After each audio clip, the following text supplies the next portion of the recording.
Hello guys, exercise 8.1 का last question हमारा रह गया था। चलिए इसको भी कंप्लीट कर लेते हैं। कह रहा है क्वेश्चन में A B C D is a trapezium in which A B parallel to C D and A D is equal to B C. आपको कह रहा है कि ए बी सी डी एक ट्रेपेजियम है जिसमें ए बी लाइन और C D line आपस में पैरेलल है, मतलब ए बी और सी डी आपस में पैरेलल दे रखी है और ए डी और बी सी बाकी जो नॉन पैरेलल साइड्स हैं वो आपस में इक्वल दे रखी हैं। मतलब ये इसके क्या है, इक्वल है और ए बी और डी सी आपस में पैरेलल है। ठीक है, तो जो जो गिवन है वो पहले हम लिख लेंगे। गिवन ए बी पैरेलल है डी सी के या सी डी के, बात एक ही है, and A D is equal to B C. Show करना है फर्स्ट पार्ट में एंगल ए और एंगल बी आपस में बराबर होने चाहिए, मतलब कि ये वाला एंगल और ये वाला एंगल आपस में बराबर होने चाहिए। सेकंड पार्ट में कह रहा है सी और डी बराबर होने चाहिए, ये वाला एंगल और ये वाला एंगल इक्वल होना चाहिए। उसके बाद की बात हम जो बाकी चीज़ें बची वो बाद में देखेंगे, सबसे पहले हम इनकी बात करते हैं। तो इसमें हमने क्या करा, क्वेश्चन जो आपकी एनसीईआरटी बुक में दे रखा है वहाँ पे थोड़ा सा कंस्ट्रक्शन दिखाया गया है, तो वो हम करेंगे। यहाँ पे हम लिखेंगे ड्रॉ। हम क्या करेंगे, एक लाइन ड्रॉ करेंगे ए डी के जस्ट पैरेलल सी पॉइंट से। कैसे, एक लाइन हम ऐसी ड्रॉ करेंगे बिल्कुल सी पॉइंट से पास होती हुई। हमने क्या करा, एक लाइन ड्रॉ करी इस तरीके से, ठीक है, और फिर हमने ए बी को भी आगे बढ़ा लिया और जिस पॉइंट पे ये लाइन एक दूसरे को कट कर रही है उसे नाम दे दिया हमने ई।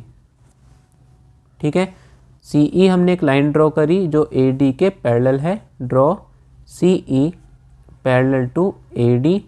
ऐसा हमने क्यों करा, क्योंकि हमें देखो ए और बी को आपस में इक्वल प्रूफ करना है, उसके लिए ये करना पड़ेगा। ठीक है, अभी बताऊंगा क्यों, जब मैं इसको सॉल्व करूंगा और तो आपको अच्छी तरीके से समझ में आ जाएगा। ठीक है, अब देखो सी ई ए डी के पैरेलल है, राइट, और ए बी और सी डी आपस में पैरेलल है। मतलब क्या कि ए बी सी डी के पैरेलल है। अगर ए बी कौन सी लाइन है, इतनी सी line A B C D के पैरेलल है, तो अगर मैं इस ए बी लाइन को आगे बढ़ा दूं ई पॉइंट तक, तो क्या ए ई और सी डी पैरेलल होंगी? बिल्कुल होंगी, क्योंकि ये ए ई जो है वो ए बी लाइन को ही तो आगे बढ़ाया गया है, कोई और सी लाइन तो है नहीं। मतलब क्या कि अगर ए बी सी डी के पैरेलल है तो ए ई भी सी डी के क्या हो जाएगी, पैरेलल हो जाएगी। समझ गए इतनी बात? तो हम इसको लिख लेते हैं। देखो हम यहाँ पे क्या कर रहे हैं, सॉल्व कर रहे हैं अब, तो उसका सॉल्यूशन हम यहाँ से स्टार्ट कर रहे हैं। हेयर ए बी जो है वो पैरेलल है सी डी के, ए बी सी डी के पैरेलल है, देयरफॉर हम बोल सकते हैं कि ए ई भी सी डी के पैरेलल होगी, क्योंकि ए ई जो है वो ए बी ही लाइन को आगे बढ़ाया गया है। समझ गए बात? तो ए ई सी डी के पैरेलल हो गई। साथ ही साथ हमने क्या लिखा है यहाँ पे कि ए डी और सी ई हमने पैरेलल ड्रॉ करे हैं।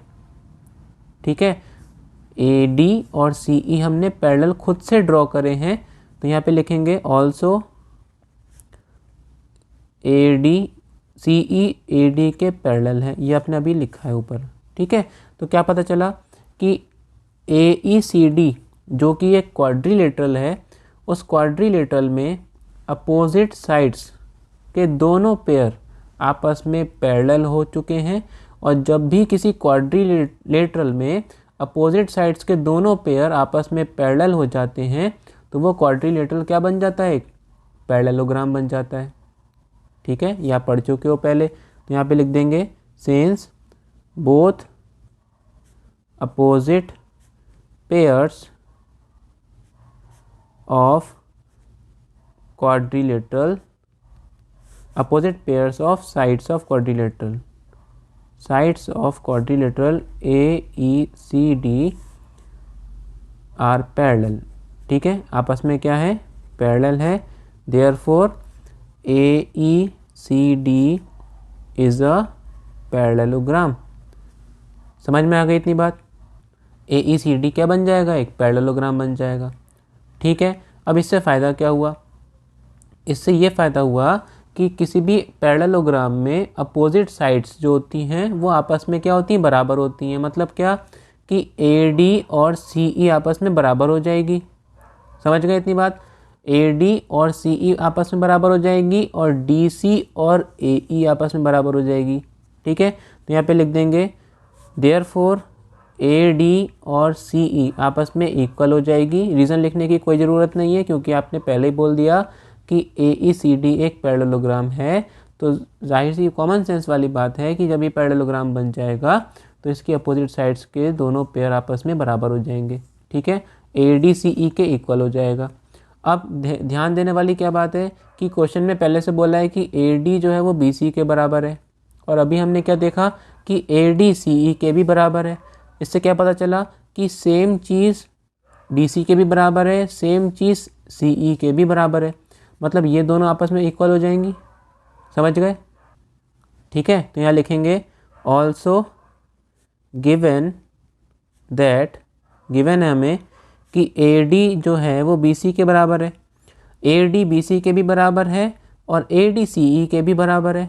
मतलब क्या कि BC और CE ये दोनों भी आपस में क्या हो जाएंगी, इक्वल हो जाएंगी। ठीक है, therefore BC is equal to CE, BC जो है वो CE के बराबर हो जाएगी, मतलब कि ये वाली लाइन और ये वाली लाइन आपस में क्या हो जाएंगी, बराबर हो जाएंगी। और अगर ये दोनों बराबर हो गई तो इससे क्या पता चला कि किसी भी ट्राइंगल में अगर कोई सी दो साइड्स आपस में इक्वल हो जाती हैं तो वो ट्राइंगल आपका आइसोसेलेस ट्राइंगल बन जाता है। पता है ना, ट्राइंगल्स 3 टाइप्स के होते हैं। पहला होता है इक्विलेटरल, जिसमें कि तीनों साइड्स बराबर होती हैं, तीनों एंगल्स बराबर होते हैं। दूसरा होता है आइसोसेलेस, जिसके 2 एंगल्स और 2 साइड्स आपस में बराबर होती हैं। तो यहाँ पे 2 साइड्स बराबर हैं, मतलब कि ये एक आइसोसेलेस ट्राइंगल बन जाएगा। Therefore triangle BCE becomes an isosceles triangle, right.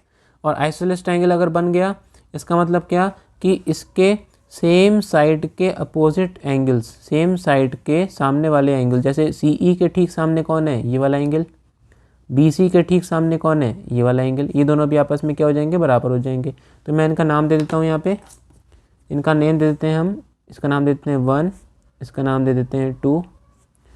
ठीक है, तो यहाँ लिख देंगे देयरफॉर एंगल 1 एंगल 2 के इक्वल हो जाएगा। क्यों इक्वल हो जाएगा? क्योंकि angles opposite to equal sides are also equal. किसी भी ट्राइंगल में अगर 2 साइड बराबर होती हैं तो उनके ठीक सामने वाले एंगल्स भी आपस में बराबर हो जाते हैं, मतलब 1 और 2 आपस में यहाँ पे क्या हो जाएंगे, इक्वल हो जाएंगे। फर्स्ट पार्ट में आपसे क्या कह रहा है कि एंगल A और B आपस में इक्वल होने चाहिए, मतलब क्या कि A कौन सा है, ये वाला एंगल, और B कौन सा है आपका, ये वाला एंगल। तो इसका नाम भी दे देते हैं हम, इसका नाम दे देते हैं हम, इसका बोलते हैं 3, इसको बोल देते हैं 3 और इसको बोल देते हैं 4। ठीक है, बात समझ में आ गई? अच्छा, अब देखो, अब देखना क्या है, अभी देखो ये एक है क्या, हमें प्रूफ क्या करना है कि AB के बराबर है, मतलब कि एंगल 4 एंगल 3 के बराबर होना चाहिए। मैंने ध्यान से देखा कि ये जो पूरा है ना, एक पैरेललोग्राम आप पहले प्रूफ कर चुके हो। ठीक है, मतलब AECD एक पैरेललोग्राम है और पैरेललोग्राम में एडजेसेंट एंगल्स का सम हमेशा कितना होता है, 180 डिग्री होता है। मतलब क्या है इसका कि किसी भी पैरेललोग्राम की बात अगर मैं करता हूँ, कोई सा भी पैरेललोग्राम होता है तो उसके कोई से भी 2 एंगल, साइड वाले कोई से भी 2 एंगल्स, ये भी हो सकते हैं, ये दोनों भी हो सकते हैं, या ये दोनों भी हो सकते हैं, कोई से भी साइड के 2 एंगल्स आपस में हमेशा इन दोनों का सम हमेशा 180 डिग्री होगा, इन दोनों का सम हमेशा 180 डिग्री होगा, इन दोनों का सम हमेशा 180 डिग्री होगा। ठीक है, ये प्रॉपर्टी होती है कि किसी भी पैरेललोग्राम में साथ लगे हुए 2 एंगल्स का सम हमेशा 180 डिग्री होता है। मतलब A और B का सम 180 डिग्री होगा, B और C का सम भी 180 डिग्री होगा, C और D का सम भी 180 डिग्री होगा। तो ज़रा इस वाली फिगर में देख के बता दो कि क्या एंगल 4 और 1 का सम 180 डिग्री होगा कि नहीं। बेशक होगा। क्यों? क्योंकि एंगल 4 और एंगल 1 इस पैरेललोग्राम के 2 एडजेसेंट एंगल्स हैं। समझ गए बात? इसलिए 4 और 1 का सम भी क्या होगा, 180 डिग्री होगा। तो मैं यहाँ पे लिख दूंगा, क्या लिखूंगा, देखो हेयर एंगल 4 और एंगल 1 का सम 180 डिग्री होगा। क्यों होगा? क्योंकि दोनों क्या हैं? एडजेसेंट एंगल्स हैं, एडजेसेंट एंगल्स ऑफ पैरेललोग्राम। कौन सा पैरेललोग्राम? AECD। AECD के एडजेसेंट एंगल्स हैं और एडजेसेंट एंगल्स का सम हमेशा 180 डिग्री होता है, पहली चीज़। और एक चीज़ मैंने क्या देखी कि 2 और 3 देखो ध्यान से देखना, 2 और 3 ये दोनों एंगल जो हैं ये दोनों एक स्ट्रेट लाइन पे बन रहे हैं इस तरीके से। और स्ट्रेट लाइन पे अगर कोई सा भी एंगल बनता है तो उसे वो कितने डिग्री का होता है? 180 डिग्री का होता है। समझ गए बात? तो ये 180 डिग्री के दो पार्ट्स हो रहे हैं, एक तो एंगल 2 और एक एंगल 3, मतलब इन दोनों का सम भी 180 डिग्री होगा। क्या बोलते हैं इनको? लीनियर पेयर बोलते हैं। समझ गए बात? तो यहाँ पे लिख देंगे एंगल 2 ऑल्सो, एंगल 2 और एंगल 3 का सम भी 180 डिग्री होगा। क्लियर? एक काम करते हैं, इस वाली इक्वेशन को डाल देते हैं इक्वेशन नंबर 1, अभी बताएंगे क्यों। ठीक है, एंगल 2 और एंगल 3 का सम भी क्या होगा? 180 डिग्री होगा। क्यों होगा? क्योंकि ये दोनों मिलकर क्या बना रहे हैं? लीनियर पेयर बना रहे हैं। समझ में आ गया? स्ट्रेट लाइन पे अगर कोई भी एंगल बनता है तो वो 180 डिग्री का होता है, और 180 डिग्री को हम लीनियर पेयर बोलते हैं। जितने भी एंगल्स मिलके वो 180 डिग्री बना रहे होते हैं उन्हें हम लीनियर पेयर बोलते हैं। ठीक है, अब इन दोनों का अगर मैं कंपेयर करूं, देखो 4 और 1 का सम भी 180 डिग्री है और 2 और 3 का सम भी 180 डिग्री है। मतलब सेम चीज़ इसके भी इक्वल है, सेम चीज़ इसके भी इक्वल है, मतलब ये दोनों आपस में इक्वल होंगे। ऑन कंपेयरिंग एंगल 4 एंगल 1 का सम एंगल 2 और एंगल 3 के सम के क्या होगा? बराबर होगा। समझ गए? अब इक्वेशन नंबर 1 जो मैंने यहाँ पे पुट करी है उसमें क्या लिखा है कि एंगल 1 और एंगल 2 आपस में बराबर हैं। क्यों? क्योंकि ये एक आइसोसेलेस ट्रायंगल है। ठीक, तो अगर मैं एंगल 1 की जगह पे एंगल 2 लिख दूँ या 2 की जगह पे एंगल 1 लिख दूँ तो कोई प्रॉब्लम तो नहीं होगी, क्योंकि दोनों आपस में बराबर हैं। तो यहाँ पे लिखूँगा यूजिंग इक्वेशन नंबर 1, मैं क्या करूँगा? 1 की जगह पे क्या लिख दूँगा? 2 लिख दूँगा, क्योंकि दोनों बराबर हैं, है ना। आप 2 की जगह पे 1 भी लिख सकते हो, कोई ऐसा ज़रूरी नहीं है कि 1 की जगह पे ही 2 लिखना है। तो यहाँ पे 2 की जगह पे 2 ही लिखे रहने दो और 3 ऐसी का ऐसी। समझ गए? अब हुआ क्या है इससे? सेम चीज़ देखो, 2 लेफ्ट में भी है और 2 राइट में भी है। एंगल 2 दोनों तरफ है, दोनों तरफ प्लस में है, तो ये कैंसिल हो जाएंगे। ऐसे आप कट कर सकते हो। लेफ्ट में क्या बचेगा? एंगल 4, राइट में क्या बचेगा? एंगल 3। और एंगल 4 हमारा क्या है फिगर में? एंगल 4 है आपका एंगल ए और एंगल 3 है आपका एंगल बी। तो यहाँ पे लिख देंगे और angle A is equal to angle B. First part आपका कंप्लीट हो चुका है, प्रूव्ड। और इसी के साथ आप इसको, ये जो आपने 4 और 3 डाला है इसे आप डाल देंगे इक्वेशन नंबर 2। समझ में आ गया मैंने क्या किया? कंस्ट्रक्शन के बिना ये नहीं हो सकता था। कंस्ट्रक्शन में हमने क्या करा? CE एक लाइन ड्रॉ करी इसके पैरेलल, फिर उसके बाद हमने इसे पैरेललोग्राम प्रूफ करा। पैरेललोग्राम प्रूफ करने के बाद अपोजिट साइड्स इक्वल हो जाएंगी इसकी। अपोजिट साइड्स कहाँ है हमारी? ये अपोजिट साइड्स इनकी बराबर हो जाएंगी। अपोजिट साइड्स बराबर हो जाएंगी तो ये दोनों भी आपस में बराबर हो जाएंगी, एक आइसोसेलेस ट्रायंगल बन जाएगा, 1 2 के इक्वल हो जाएगा। फिर 4 और 1 का सम 180, 2 और 3 का सम 180, दोनों को कंपेयर कर लिया। कंपेयर करने के बाद हमने क्या करा? यहाँ पे 1 की जगह पे 2 रख दिया, 2 से 2 cancel, angle A angle B के बराबर आ चुका है। क्लियर हो गई बात? अब सेकंड पार्ट देखते हैं इसका। सेकंड पार्ट में क्या कह रहा है? सेकंड पार्ट में आपको प्रूफ करना है एंगल सी और एंगल डी आपस में बराबर होने चाहिए। मतलब कि कौन सा वाला एंगल की बात हो रही है? अब आपको ये वाला एंगल की बात कर रहा है और ये वाला एंगल की बात कर रहा है। ठीक है, इसका नाम दे देते हैं एंगल 5 और इसका नाम दे देते हैं एंगल 6। मतलब कि सी डी के बराबर होना चाहिए, मतलब 5 जो है वो 6 के बराबर होना चाहिए। एंगल 5 एंगल 6 के इक्वल होना चाहिए। आपको प्रूफ करना है। कैसे करेंगे प्रूफ?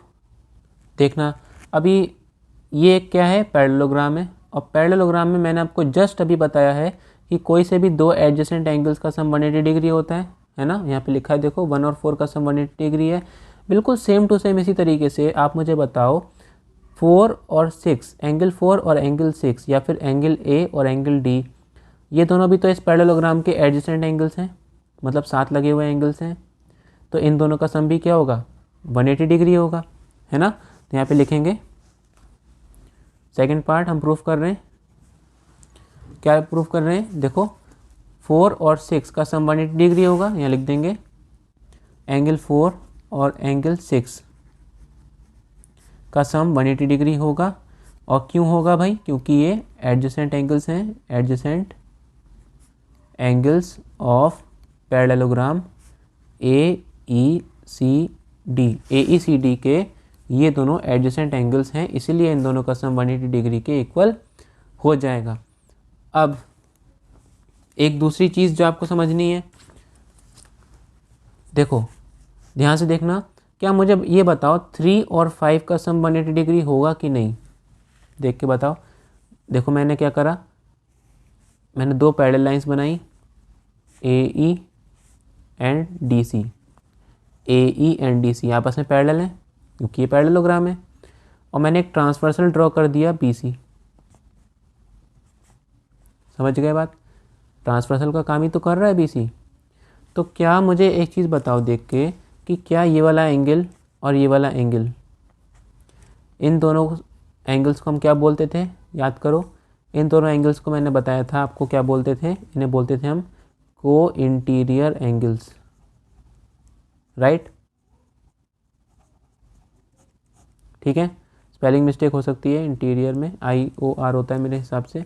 तो को इंटीरियर एंगल्स बोलते हैं इन दोनों को। और क्यों होते हैं को इंटीरियर एंगल्स, इन दोनों का सम क्या होता है, क्या प्रॉपर्टी होती है कि इन दोनों का जब आप सम करोगे तो हमेशा वो 180 डिग्री के इक्वल होता है, राइट। ये मैं आपको पढ़ा चुका हूँ पैरेलल लाइंस के कॉन्सेप्ट में, इस चैप्टर के बेसिक्स में। समझ गए बात इतनी। तो यहाँ पे जो वो ये वाला एंगल है वो 3 है, और यहाँ पे ये वाला एंगल क्या है 5, मतलब एंगल 3 और एंगल 5 का सम 180 डिग्री होगा। क्यों होगा, समझ में आ गया ना, क्योंकि ये दोनों पैरेलल लाइंस हैं और ये ट्रांसवर्सल का काम कर रही है। तो इस केस में ये दोनों क्या बन जाएंगे, को इंटीरियर एंगल्स बन जाएंगे। और को इंटीरियर एंगल्स का सम हमेशा क्या होता है, 180 डिग्री होता है, राइट। तो यहाँ लिख देंगे also angle 3 plus angle 5 is equal to 180 degree. और रीज़न आ जाएगा आपका को इंटीरियर एंगल्स। समझ में आ गया इतनी बात। अब जैसे हमने यहाँ पे कंपेयर किया था, सेम चीज़ इसके इक्वल, सेम चीज़ इसके भी इक्वल, तो इन दोनों को कंपेयर कर लिया आपस में, बिल्कुल ऐसे ही यहाँ पे भी करेंगे। कौन ऑन कंपेयरिंग सेम चीज़ 180 इसके भी इक्वल है, सेम चीज़ 180 इसके भी इक्वल है, मतलब ये दोनों आपस में इक्वल हो जाएंगे। 4 और 6 का सम बराबर हो जाएगा 3 और 5 के सम के इक्वल हो जाएगा, राइट। और हमें प्रूफ क्या करना है, हमें प्रूफ करना है C D के बराबर होना चाहिए। और C है क्या हमारा एंगल 5 और D है हमारा एंगल 6, मतलब एंगल 5 और एंगल 6 आपस में यहाँ पे बराबर होने चाहिए। मतलब हमें 3 और 5 कट करने, क्या 3 और 4 हमें कट करने पड़ेंगे। क्या ये आपस में बराबर दे रखे हैं, 3 और 4 हैं क्या, एंगल B और एंगल A। और अभी हमने प्रूफ क्या किया है कि एंगल 3 और 4 आपस में बराबर हैं, मतलब A जो है वो B के बराबर है। तो इक्वेशन 2 से हम 4 और 3 को इक्वल हमने बोला है। तो यहाँ पे हम क्या इक्वेशन नंबर 2 की मदद से 4 की जगह पे 3 लिख सकते हैं, बताओ। क्योंकि 4 जो है वो 3 के इक्वल है, तो क्या मैं 4 की जगह पे 3 लिख सकता हूँ, बिल्कुल लिख सकता हूँ, क्योंकि दोनों बराबर हैं। तो यहाँ पे लिख देंगे फ्रॉम इक्वेशन 2 एंगल 4 जो है वो एंगल 3 के इक्वल है, तो एंगल 4 की जगह पे क्या लिख दूंगा, मैं 3 लिख दूंगा। Therefore 3 + 6 is equal to 3 + 5। समझ गए, 4 3 के इक्वल है, तो 4 की जगह पे क्या लिख दूंगा, मैं एंगल 3 लिख दूंगा। अब देखो लेफ्ट हैंड साइड में भी एंगल 3 है और राइट हैंड साइड में भी एंगल 3 है, दोनों क्या हो जाएंगे, कैंसिल आउट हो जाएंगे। क्या रह जाएगा, एंगल 6 और यहाँ पे रह जाएगा एंगल 5, जो क्या है एंगल 6 जो है हमारा, एंगल 6 जो है अगर फिगर में देखोगे आप तो क्या दे रखा है D, और एंगल 5 जो दे रखा है वो दे रखा है एंगल C। तो यहाँ लिख देंगे और एंगल D एंगल C के बराबर है, जो सेकंड पार्ट में आपको प्रूफ करना था, प्रूव्ड। समझ गए बात। सेकंड पार्ट भी आपका कंप्लीट हो चुका है। अब थर्ड पार्ट में क्या कह रहा है, थर्ड पार्ट में बोल रहा है triangle ABC and triangle BAD, ABC and BAD आपस में कॉन्ग्रुएंट होने चाहिए, तो पहले ट्राइंगल्स ड्रॉ करने पड़ेंगे, है ना। तो ABD कहाँ पर है, देखो ABD, तो देखो यहाँ पे लाइन BD तो है नहीं, तो इसे ड्रॉ करनी पड़ेगी। कैसे करेंगे, देखो B और D को ज्वाइन कर दो, ABD ट्राइंगल बन गया। इसी तरीके से BAD भी बना दो।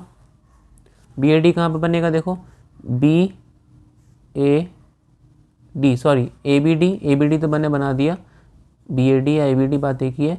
दूसरा ट्राइंगल कौन सा है, ABC मतलब इन्हें ज्वाइन कर लेंगे हम।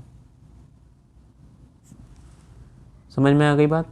हमने क्या करा, एक डायगोनल ये ड्रॉ कर दिया, एक डायगोनल ये ड्रॉ कर दिया इस ट्रेपेजियम का, तो हमें दो ट्राइंगल मिल गए, एक तो ABC ऊपर वाला, और एक मिल गया BAD मतलब कि ये वाला, ठीक है, ABC BAD। क्लियर हो गई बात। इनको हमें क्या करना है, कॉन्ग्रुएंट प्रूफ करना है। बहुत सिंपल सा क्वेश्चन है। देखो इस वाले ट्राइंगल में बात करूं, मैं आपको अलग से ड्रॉ करके दिखाता हूं इसको। देखो यहाँ पे ड्रॉ करता हूँ थर्ड पार्ट। ये दो ट्राइंगल्स आपको दिख रहे हैं, एक तो ये दिख रहा है और एक ये दिख रहा है, ठीक है। दो ट्राइंगल्स मैंने बना दिए इस तरीके से, जो मेरे को यहाँ पे प्रूफ करने हैं। इसका नाम दे देता हूँ मैं A, B और C एंड D, राइट। अब देखो ध्यान से देखना बिल्कुल, AB या BAD, देखो BAD एक तो ये ट्राइंगल है, आपको प्रूफ क्या करना है, to proof triangle ABC congruent होगा ट्राइंगल BAD के, ये आपको प्रूफ करना है, ठीक है। कैसे करेंगे, देखो ABC और BAD, जरा BAD को देखो, BAD में आपने एक चीज़ देखी कि एंगल A बराबर है किसके, एंगल ABC में B के। देखो आपने प्रूफ करा है अभी, एंगल AB के बराबर है, या प्रूफ कर चुके हो इक्वेशन नंबर 2 में, राइट। तो एंगल A जो है वो B के बराबर है, समझ में गए बात। A एंगल जो है वो ट्राइंगल BAD में है और B एंगल जो है वो ट्राइंगल ABC में है, समझ गए। AB दोनों में ही कॉमन है, इसमें भी आ रही है और इसमें भी आ रही है, और AD साइड और BC साइड आपस में बराबर है। देखो क्वेश्चन में साफ साफ बोला है AD BC के बराबर है, गिवन है पहले से, क्लियर। तो कौन सी कॉन्ग्रुएंसी लग गई, side angle side, side angle side. अब क्वेश्चन आपका बहुत इजी बन गया, यहाँ लिख देंगे in triangle ABC and triangle BAD। बताओ, जैसे कॉन्ग्रुएंसी प्रूफ करते थे बिल्कुल वैसे ही करेंगे। ABC में एंगल, पहले साइड लिख देते हैं AB, और BAC में भी क्या आ रही है, AB आ रही है, दो AB दोनों में आ रही है, मतलब AB दोनों में है, मतलब कॉमन है, ठीक। फिर एंगल कौन सा, ABC में एंगल कौन सा है, ABC में एंगल है आपका B, और BAD में एंगल कौन सा है, A, आपस में बराबर है। गिवन तो नहीं है, आपने प्रूफ किया है, प्रूव्ड अबव, ठीक है, आप पहले प्रूफ कर चुके हो इसको। तीसरी साइड कौन सी है, ABC में बात करूं मैं, अगर ABC में तीसरी साइड है BC, और BAD में बात करूं तो तीसरी साइड है आपकी AD, मतलब BC AD के बराबर है। लिख देंगे यहाँ पे BC is equal to AD given, clear. Side angle side, therefore by SAS congruency rule, triangle ABC congruent हो जाएगा ट्राइंगल BAD के,